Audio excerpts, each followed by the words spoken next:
Pete from Cheap Homesteading, and today we're in the garage and we're going to be talking about chainsaw bar maintenance. It is an exciting topic, but it is an important topic for sure. A poorly maintained bar can cause you a lot of grief in many ways. A friend of mine brought in his chainsaw and he says, I sharpened my chainsaw, but the chain, I don't know, it just cuts on an angle. So I looked at it, and basically his bar was excessively wore out. And a lot of the reason for that is he didn't maintain the bar, and it was cutting on so much of an angle that it kind of wore out the groove and everything. So that bar was wore out, we just had to replace it. So inherently when you're running a chainsaw, you've got the weight of the chainsaw on this side of the bar. So whenever, you know, you're pushing down on it, or just the weight of it, it tends to push the bar this way, and then it wears the face of your bar uneven, and then it gets worse and it gets worse, and then next thing you know, it's just cutting really crooked. But you know, if you just do a little bit of simple maintenance to your bar, a bar can last a very long time, have a lot of run time on it, and it doesn't take a whole lot of effort to do it. So I'm going to show you how to maintain your Gide bar and make sure that it's good to go the next time you go out in the bush.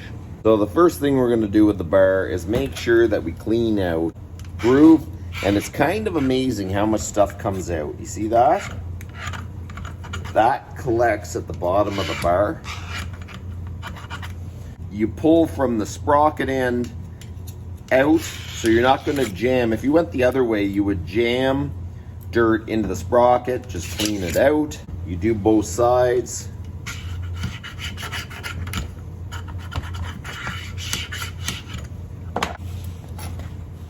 You see that there's buildup on the bar of sawdust and oil. You scrape that off. So there's little oil passages here, so you want to make sure that they are cleared. There's one on either side, and then you just make sure that the last little bit that you shoved in the bar is cleaned out. So the next thing we're going to do is look at the edge. If you put your finger here, you're going to feel a sharp edge. Do not rub your hand that way or anything. You're going to cut yourself, but it's probably a good idea for you to wear gloves if you haven't done this before. But right here, there's an edge, and it's because the chain rubbing here wears it down, it causes an edge. So we got to take that edge off, and we got to make sure that this is 90 degrees to the side. To know that it's 90 degrees to the side, you pretty well have to clean off the edge first. So that's what we're going to do. So we're going to use an old file to straighten up the bar. There's a lot of tools you can purchase that can dress a bar, but in some ways I feel like it's just a little bit gimmicky. Chainsaws just have so many gadgets that you can go out and purchase when everyone used a file for years and it does an effective job. So we're just going to use a file.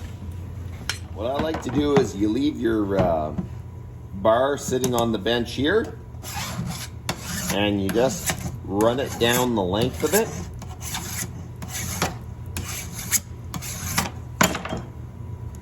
Until you take that burr off.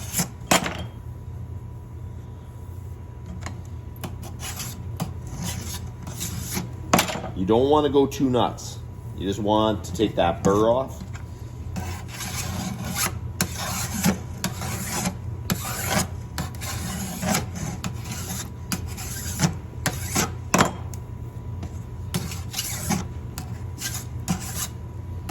And you do that to the other side too.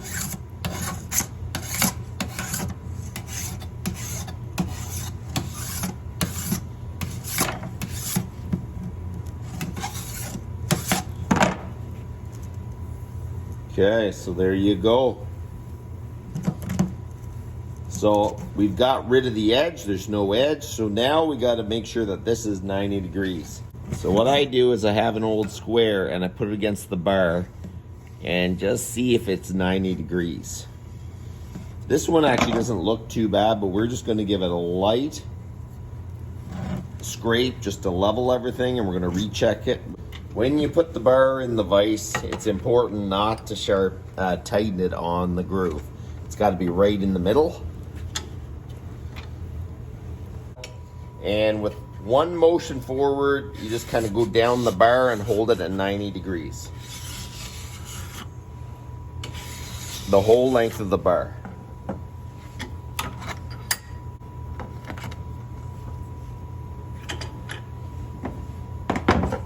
And we'll do it to the other side.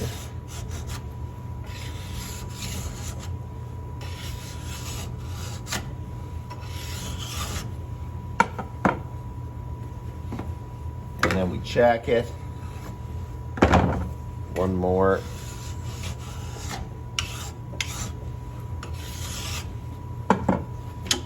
So now that we've filed the top, there's a little edge again. So just kind of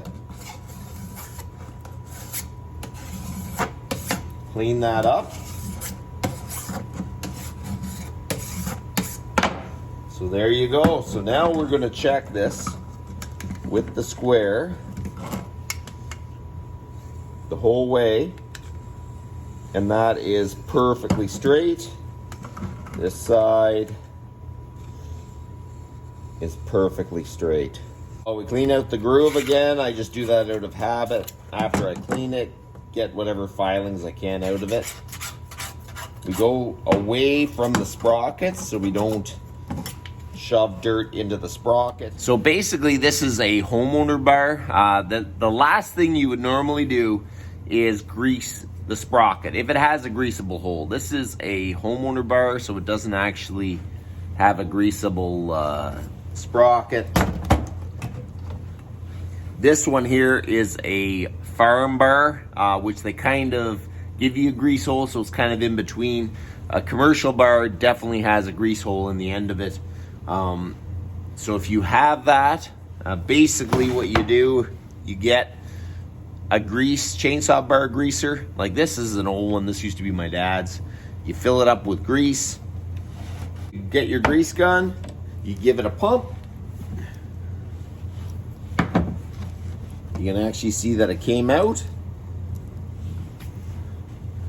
You don't have to grease that too much, but you really probably every time you maintain your bar, you should grease it if you have a grease hole.